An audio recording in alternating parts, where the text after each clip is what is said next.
correctly guessed, the issue with the leak, it wasn't oil, it was antifreeze, and it's definitely the water pump. So today I am going to show you how to change the water pump on my 2013 Ford Focus. So with a 2.0, naturally aspirated, so stick around.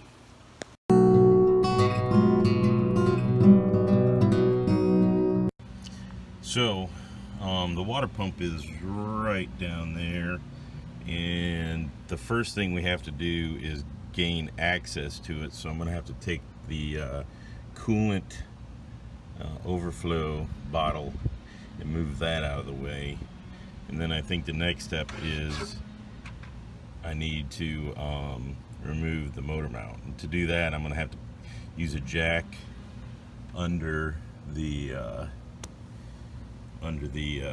motor, the oil pan, and then raise it up a little bit so that I can gain access to that. So first step is to remove this. It seems to be held on with just clips. So there's a clip back here and then a clip right here. I got the front one off. Get a screwdriver.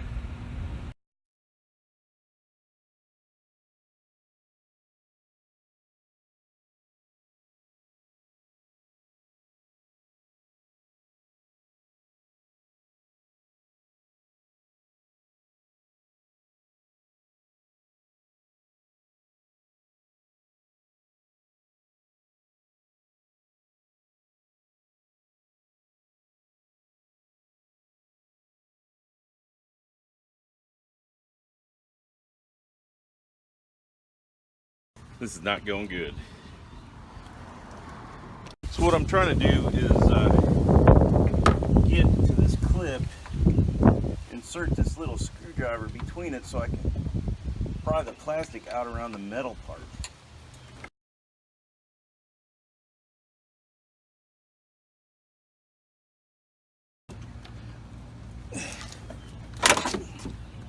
Well, that'll work. Just had to put a little ass in it. So I'll just move this out of the way, and as you can tell, all my fluid is leaked out. The next thing is I got to get my jack to put a little pressure under the bottom. Make sure you use a wood block, jack it up a little bit, and then I'm going to take the motor mount off. Alright, so there's my block of wood and my jack. And the reason you use a block of wood is to distribute the pressure evenly over your oil pan, so that you're not just pushing straight onto the oil pan. So let me shoot you off here and I'll put a little pressure on this. Alright, so I have a little pressure on the bottom of the motor. The motor mount, this is the motor mount. There's 2 bolts here, 2 nuts here, and then the water pump is right here. So I'm gonna get this off, jack it up some so I can get to the bolts on the water pump, so I can loosen those up, and then I'll show you that. But first step is get this thing off of here. All right, the bottom bolts are 14 millimeter and these top ones are 18. So I'm going to take that off, and then I'll be able to get to the water pump pulley. So that's what we're going to do. I'm going to go get a wrench and try and break these 3 pulley bolts loose while the belt is still on it, so there's some tension on there, something to work against. So you can see by removing the motor mount how much more space you have to get to that water pump. So I went and checked, and this of course is the ever popular 10 millimeter. So I'm going to try and break it loose while it's still with the belt on there for tension, and we'll see what happens. Alright, so I broke them all loose. I used my ratchet to break them loose, and so there you can see they're loose. And now I'm going to just take them off, and then the belt will come off, and I'll show you how to do that, put it back on too. So to work on when it's cold. So I'm gonna finish taking this off, and then I'll show you how to get the water pump off. So that's what we're gonna do. Just give me a minute. In order to take the tension off the belt so you can take it off and put it back on, you need to get a wrench, and this is the tensioner. So in order to get the belt off, put this back over here for ease of seeing it, there's a little place right there, and this is the tensioner. So what you can do is you can put a wrench right on there. Let's see if I'm on there or not. There we go. And then you just apply pressure, and that loosens up the belt. This is also how you can easily replace your belt. You have to take the air conditioner belt off first down there so that you can get to it, but I'm not changing the belts today. Alright, with the pulley off, you can see the water pump right there. I think there's 3 bolts on there. 1, 2, 3. I don't know what size they are, but I'll find out. They look pretty teeny tiny. I know they're not 10, so they must be like 6s or 8s, but I'll let you know. And you can see all the water below the water pump down there.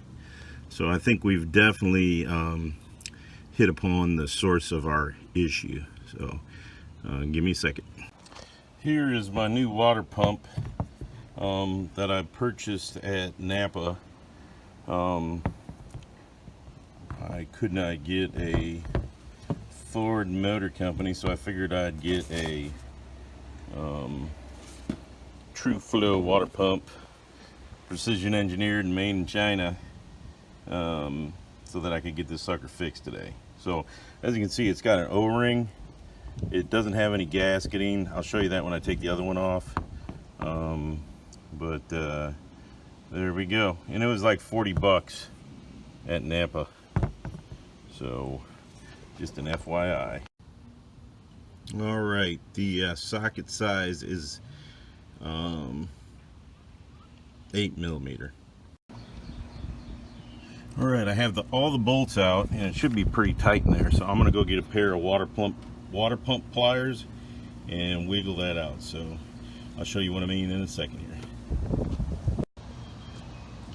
First off, I'm gonna give it a couple light taps just to try and break anything loose. And then I got pliers, and I'm gonna put these on here and wiggle it back and forth to try and get it out of there. So I can't do this one-handed, so I'm gonna put you down and I'll start filling again once I get it off of there. So there they are, the new one and the old one. He put up a little bit of a fight just because it's such a tight fit with that O-ring, but nothing a hammer and a screwdriver couldn't fix. I made sure not to damage any of the inside surface. I just use it to pry back and forth. So now it just goes on back the same way it came off. So I'm gonna put a little grease on the O-ring so it goes in there easier, and we'll go from there. I just used a little bit of grease on there, and it just popped right in like it was going out of style. Everything I've read, it said definitely do not put any silicone on here, or you probably won't get it back out. And I don't want to do that to whoever ends up owning this after me, or myself if I keep it for another 100,000 miles. So there you go. So there's a new one back in. The bolts are tightened up, and my next trick will be to put the pulley back on. So here we go.